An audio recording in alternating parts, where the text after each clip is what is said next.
this episode, we're going to be talking about the legend of Elizabeth Bathory.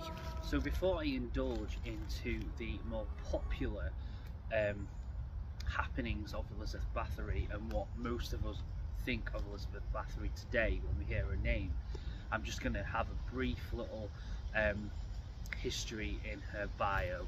Very brief, don't want to bore you, want to get into the good old spooky side of it first. Elizabeth Bathory was born on the 7th of August 1560.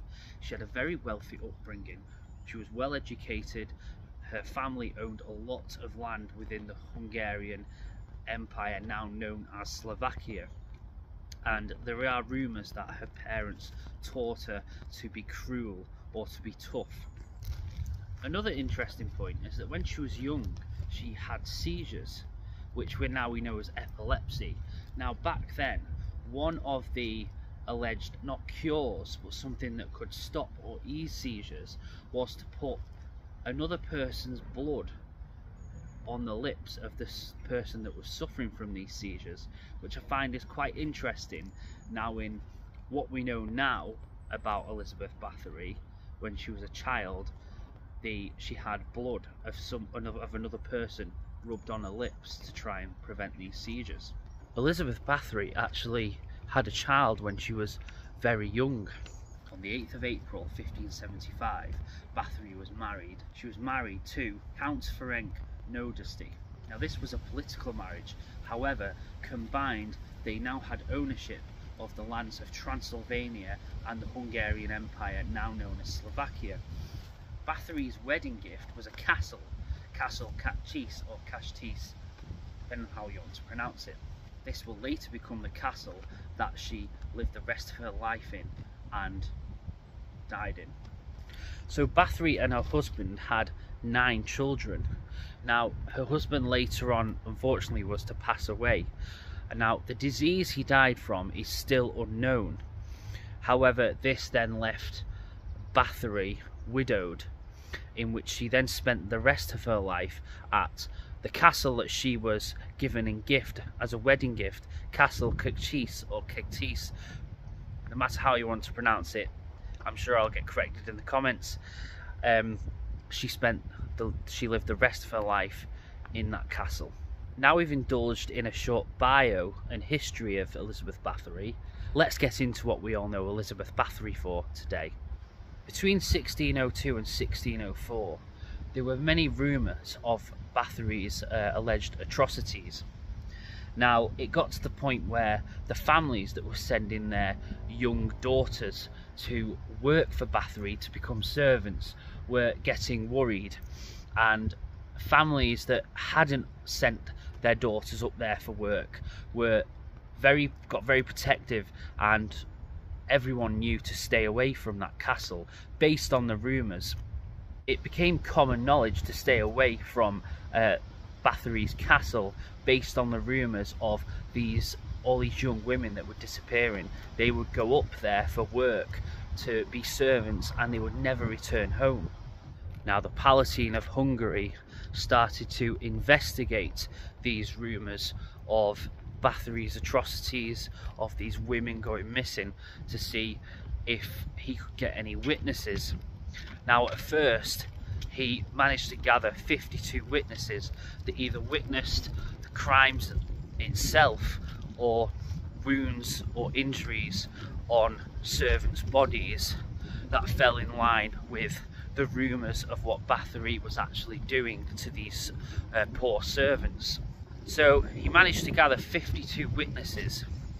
This then grew to up to 300 witnesses that could testify in some way, shape or form that they had seen something that could link Bathory to these rumours, to these atrocities that were going on within her castle, conducted by herself and by her 4 head servants. So what did Bathory do to these servants? We know that she killed up to 650 young women. But how did this start? One evening Bathory was getting ready for the evening, her servant assisting her. Her servant accidentally caused Bathory some pain. Bathory smacked the servant with her nails catching the servant's cheek, the servant's blood spraying on Bathory's face. Bathory then noticed the next day that that part of her face she believed looked younger, and attributed this to the servant's blood that went on her face. This allegedly is what sparked the blood interest of Elizabeth Bathory. Now, the list of what Bathory did to these servants is quite horrific. They were chained up, they were beaten, they were whipped, they were sexually assaulted, they were dipped in cold water and left outside to freeze to death. They had chunks of their flesh bitten out of them by Bathory. And these are just a small list of some of the atrocities that allegedly happened to these poor servants. On the 13th of December 1612, Bathory was finally arrested. Now, over 300 witnesses were brought through the court. However, the damning witnesses were her 4 head servants that endured much torture to the point of confessions. Now, what's strange is Bathory wasn't present at her own trial. She wasn't allowed to give any statements or evidence at her trial. Now, this was later on down the line, they think that this is quite suspicious. And she was eventually found guilty and confined to her own castle, in which she had to live the rest of her life under house arrest. Now, at first, people believed that she was bricked up in a cold, dark room in which she would slowly run out of oxygen and die. But it has then been found out that she was actually able to roam freely within her castle to live out the rest of her life. At the trial, Bathory allegedly killed 650 young women. Now, this was the maximum number that her victim list went to. Now, she's actually in the Guinness Book of World Records for the worst serial killer, the most victims. However, there are some controversies surrounding Elizabeth Bathory and whether she actually did any of this. Was she actually innocent? Were there other explanations for why women were going missing? So I'm going to indulge in that side of it now. Could Elizabeth Bathory have been innocent, and could all of this have been lies? Now, some of these theories aren't my own. Some have been discussed by scholars, historians. So just before I indulge, I've not thought of these. However, I am really intrigued by them, and I think some of them could actually be true. And I believe that some of them could hold some merit. Now, could have it all been lies? Now, some people think that the noble women and men in the surrounding areas of the Hungarian Empire or Slovakia were jealous of Bathory's estate and power and how much land she actually owned. And these atrocities were made up to essentially get her out of the way, to essentially make her disappear. Another theory is that Elizabeth Bathory was actually hosting a sanctuary, a safe place for young women that were ill, diseased, or had nowhere to go, or even offering them jobs. So offering them jobs as servants. But another one that people mention is that she could have potentially been helping these women with illegal abortions, which is why there were so many young women dying within her castle. Because back then, obviously, abortions, they didn't have the techniques in medicine that we do have today.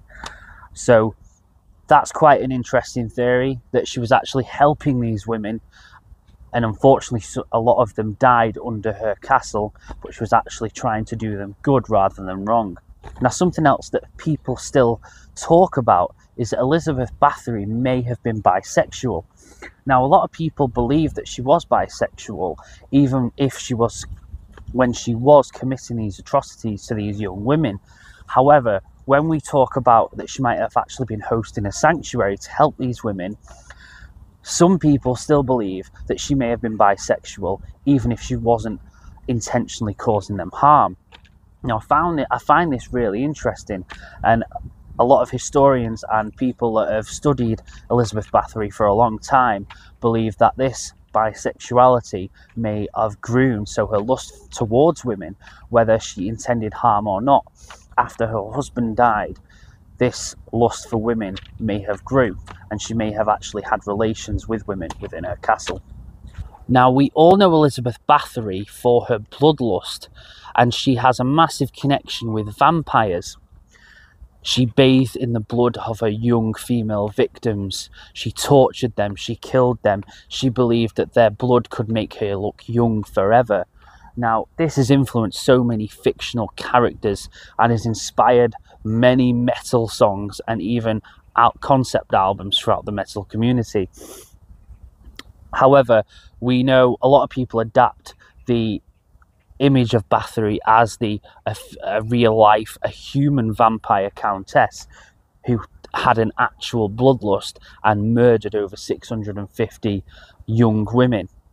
But we don't actually know the actual truth, if she actually did commit these atrocities, or if it were lies, if they were rumours, if she was set up, if they wanted the people who in the surrounding empires wanted to get rid of her because they were jealous of her power or an estate and how much land she owned.